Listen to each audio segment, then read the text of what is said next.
Trials are really important, and if we think that for each new treatment, to bring it to the market in a safe and efficacious way, we need to develop studies that in some way are able to demonstrate that really they do exactly what we expect.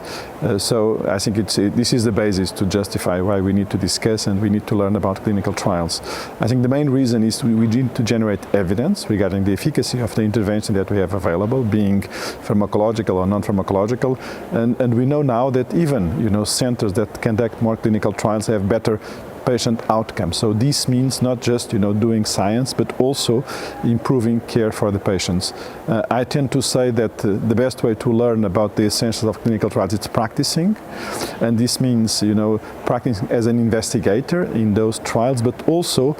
being involved in some way in the designing. And I would say that really on those two elements probably are the key ways to learn more about trials and in some way contribute to this key type of research that clearly is critical, for having available, the medicines that we are really looking for to,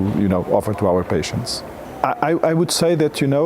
any neurologist, any physician, any medical doctor benefits from at some point, having access to knowing a little bit about clinical trial methodology, because I would say that this is pedagogic. Just by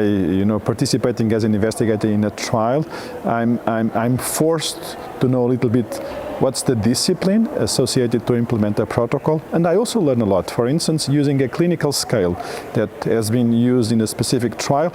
I learned a lot about the phenomenology, about the complaints, about the symptoms that the authors of those clinical scales felt were the most relevant ones for the evaluation of that disease. So